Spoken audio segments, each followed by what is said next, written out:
Think of yourself as a bright, welcoming home.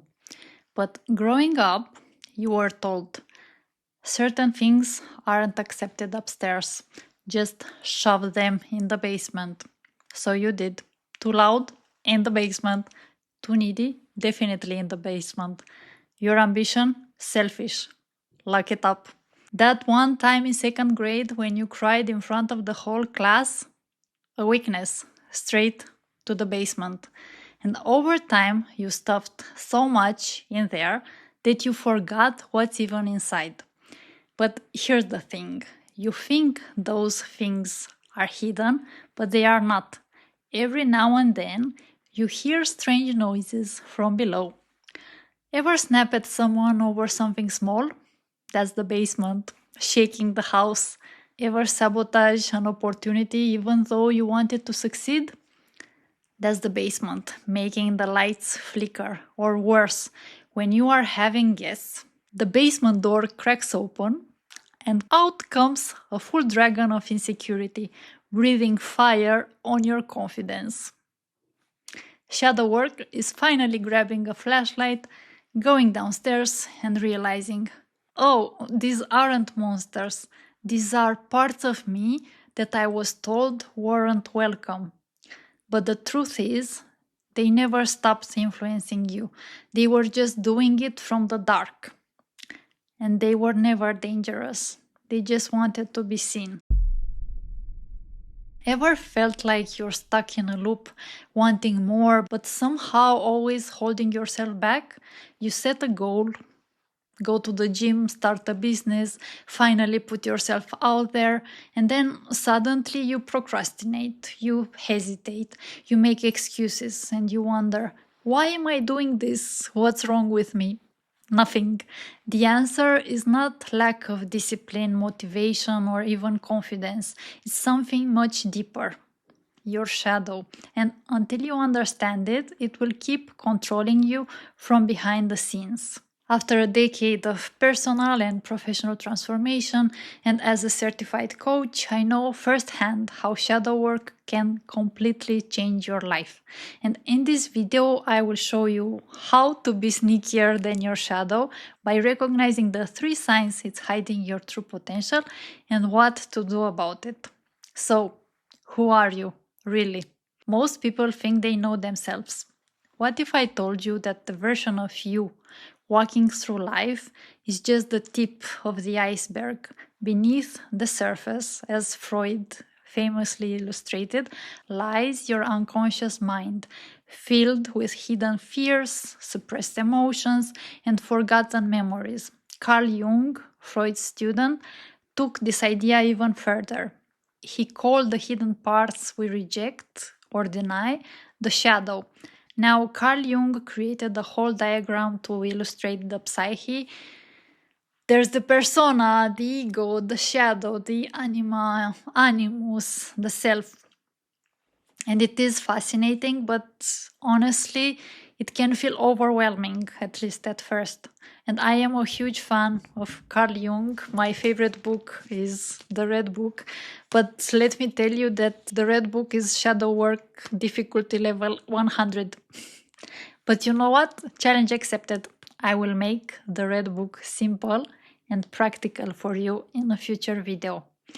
So for now, personally, I prefer Freud's Iceberg illustration. It's clear, powerful, and immediately useful. So imagine an iceberg. Above the water is the small visible part. That's your conscious mind, your ego, your persona, the way you present yourself to the world. And below the surface, that's the unconscious, the shadow, the parts you've hidden or rejected.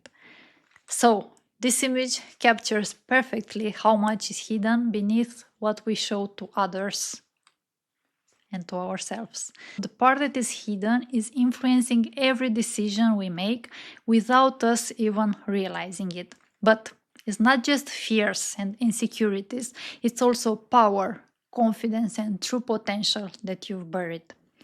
Ever heard someone say, I'm just not a confident person, or I am too nice to set boundaries, or I could never be a leader? That's the shadow talking, because you're all of it. You're both confident and insecure. You are both kind and assertive. You are creative and analytical. But at some point, you were told to pick a side, so you shoved the rest into the basement. So, now that you understand what is your shadow, the big question is, how do you actually find it? Next, I'll show you exactly how to spot it, along with 3 powerful ways to integrate it into your life. And keep in mind, shadow work can be challenging because your shadow, by definition, operates below your conscious awareness. Our minds naturally shield us from discomfort, causing us to avoid or justify precisely the things we need to confront. And often we need someone, a coach, a therapist, or a trusted friend, to reflect back to us what we can't clearly see ourselves.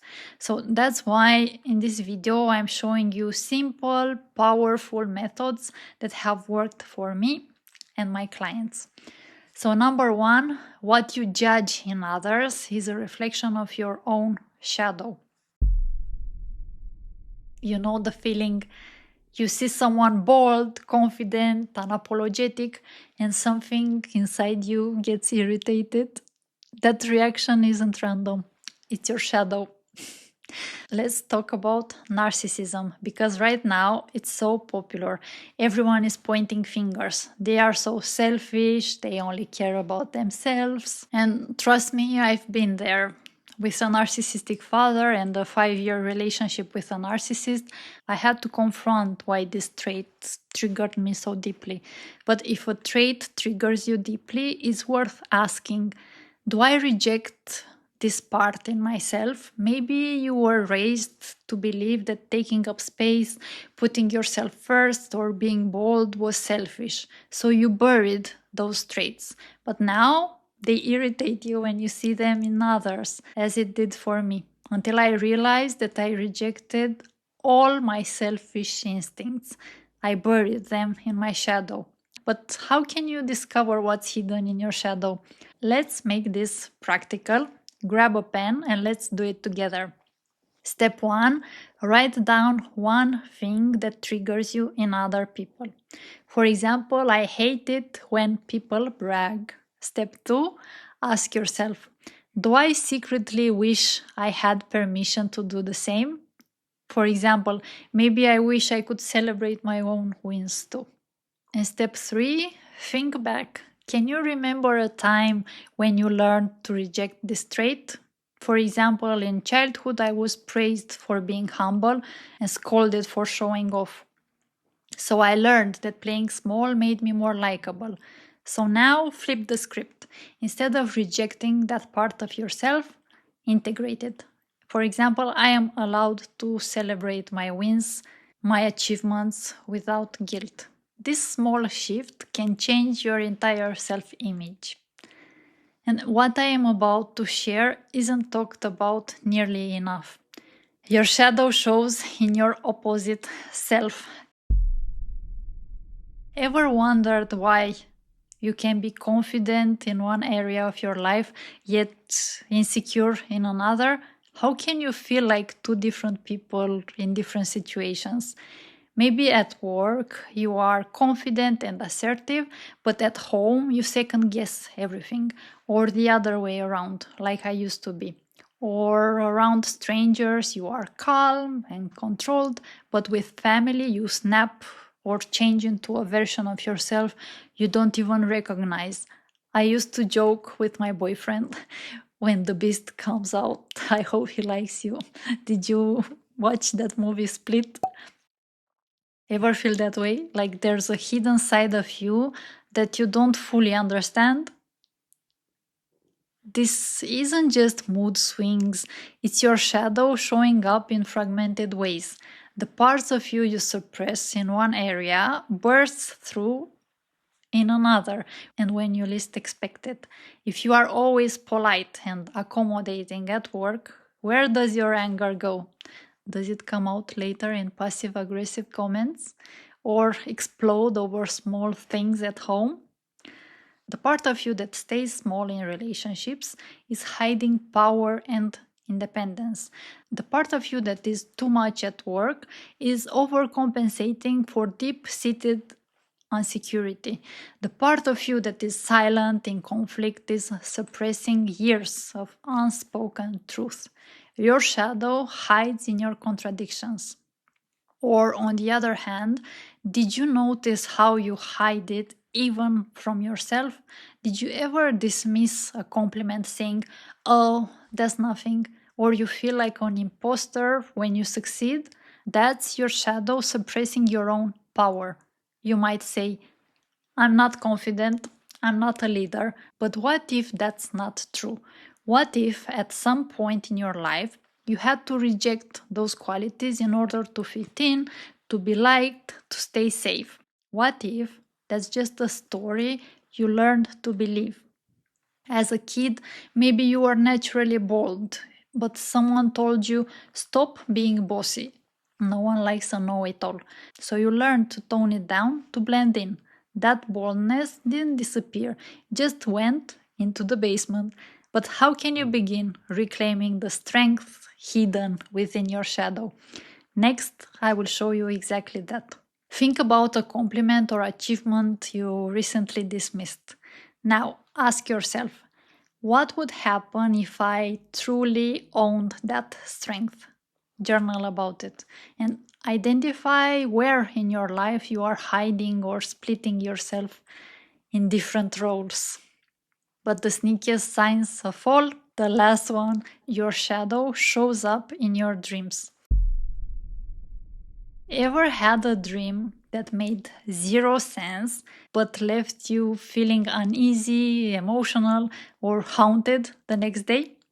That's because your dreams are your subconscious mind speaking in symbols. Carl Jung believed that your shadow appears in dreams as figures, places, or scenarios that reflect the parts of yourself you've buried. So, dreams are your subconscious mind trying to communicate. And if something is hidden in your shadow, your dreams will reveal it, often symbolically.